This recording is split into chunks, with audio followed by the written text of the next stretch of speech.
ఓం నమ శివాయ శ్రీమాత్రే నమః. మిత్రులకి శ్రీభిలాషులకి అలాగే నన్ను ఇంతగా ఆదరిస్తున్న యూట్యూబ్ ప్రేక్షకులందరికీ కూడా పేరు పేరు ధన్యవాదాలు. మిత్రులారా, మీ అందరికీ పరాదేవత ఎల్లవెల్లా మీతో ఉండి మీ మనోవాంఛ నెరవేర్చాలని మనస్ఫూర్తిగా కోరుకుంటున్నాను. ఈరోజు వీడియోలో చాలామందికి మంచి చేసిన చెడు ఎదురవుతూ ఉంటుంది. సహాయం చేయడం వల్ల కూడా అవతల వారు మనని తప్పుగా అర్థం చేసుకుంటూ ఉంటారు.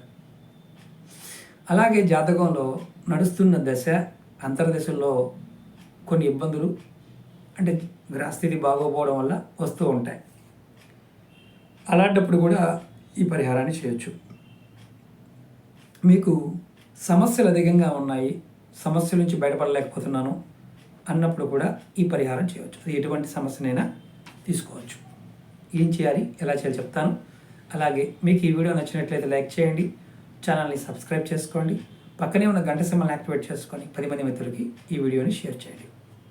మీరు ఈ ఉపాయాన్ని మీ జన్మ నక్షత్రం రోజులు కానీ లేదా గురువారం శుక్రవారం రోజుల్లో ఈ ఉపాయం చేయొచ్చు. మీరు ఉదయాన్నే మీరు దైవ మందిరం దగ్గర అంటే మీరు పూజ చేసే ప్రదేశంలో దీపారాధన చేయండి, ఉపవాసం ఉండండి. సాయంత్రం సూర్యాస్తమయం అయిన తర్వాత అంటే సూర్యాస్తమయం అయిన తర్వాత 7 గంటల లోపు మీ దగ్గరలో ఎక్కడైనా నది ఉన్నా కాలం ఉన్నా ఆ ప్రాంతానికి వెళ్ళండి. ఒక కొత్త కుండ తీసుకొని పై భాగంలో కుండకి పైన 27 రంధ్రాలు పెట్టండి.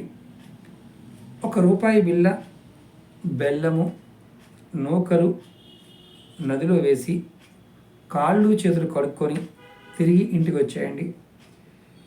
తర్వాత ఇంటికి వచ్చిన తర్వాత చంద్రుడిని చూసి మీరు మీ ఉపవాసాన్ని విడిచిపెట్టి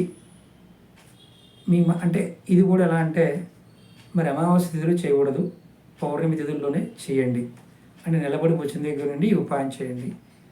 ఎందుకంటే ఇది మామూలుగా అమావాస్య తిథిలో సాయంత్రం పూట కనిపించదు కాబట్టి, చంద్రుడు కనిపించదు కాబట్టి మనకి ఉపవాసం చేస్తే అర్ధరాత్రి వరకు వెయిట్ చేయాలి.